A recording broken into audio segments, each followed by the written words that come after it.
What do you think was the turning point for the Dutch? Obviously, when Van Bronckhorst's goal went in, it was must have been a tremendous lift.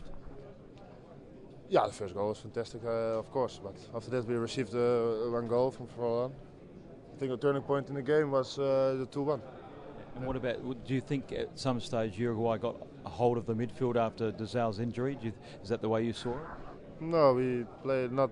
I think in the first half they get a little more grip on the game than us, but they were not dangerous.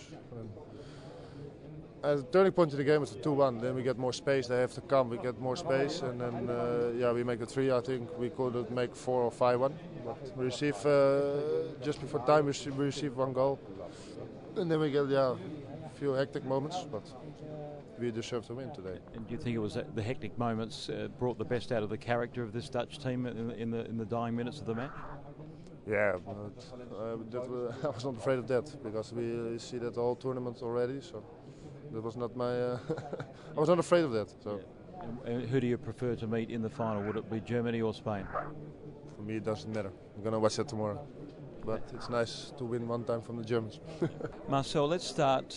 You interviewed Luis Suarez. We'll start with that. It was a great win by the Dutch. But what did Luis say about the loss for Uruguay? He said that it was not really what he expected, and he said that it was not really deserved. He thought Uruguay played well, played pretty good, especially the last 10 minutes. Then he said that's the real Uruguay, when they really pressed and almost scored the equalizer. But of course he was very, very disappointed. Did he touch on the emotion he felt after being red carded in controversial circumstances against Ghana? No, because I didn't talk about that, because that was gone and this was a new match. Yes. I only asked him about this match and the feeling for the team, and yeah, of course they were very, very disappointed. Obviously you spoke to some of the big Dutch players. What was the feeling after this very historic victory? The most important feeling is that they don't have the idea yet that they are gone through the finals. So it's sort of a mental state that they are, I don't know what's going to happen and I don't know where I am. Yeah. They're all flabbergasted is the right word, I think. But there is joy, but the joy was in the dressing room, and over here they're more, we'll have to see what happens. And you haven't had a lot of time to reflect on the performance, but they were under a lot of pressure after that amazing goal from Van Bronckhorst.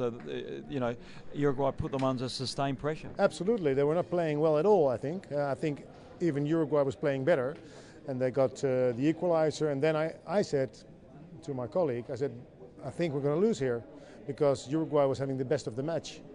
But luckily we have a few players that can really score a goal easily, and then we finally took the ball over.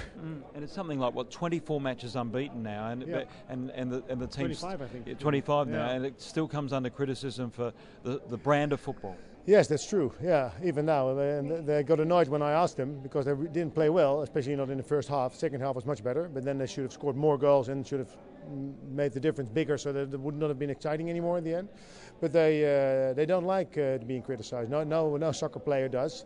And even when you have reached the final, maybe it's not right, but I think, if you play like this, you're going to get it even more tough in the final. And tell me, do you think destiny is calling, or do you think their style and their performance needs to lift if they're going to lift the World Cup trophy? Well, they are so lucky with everything, and it goes like everything works out. So it probably works out one more match. But it's so important, the individual brilliance of players like Robben and Schneider really lift the team, correct. don't they? Yeah, even when they don't play well, like today, again, they still make it. And it always has to be one or two players that can really make the difference. And if they can, well, then you have got a great team. Now, Marcel, you've been covering Dutch football for a lot of years. This is not a classic Dutch national team, is it? No, it's not. No, it's a strange team. It's really a strange team. But most important, it is a team. Yeah. It is absolutely a team. That's one. And second, it's how do I say this correctly? They have a feeling. They have a mission. And the mission is not finished yet. It's not accomplished yet. And that's the feeling they still have. They really want to win this title. And I think they can. And finally, can you just imagine the feeling on the streets of Holland if you actually... It's very difficult to imagine because we're over here. And what would it be like? But it's like madhouse, complete madhouse. It was a madhouse the last days, reaching the semis. and now reaching the final. I don't know what's going to happen in Holland for the coming days. I don't even want to know. I want to stay out of it and stay here and watch the guys and see them perform and hopefully win the cup. Okay, Marcel, all the best and try to enjoy the final. Thank you, I will. Okay.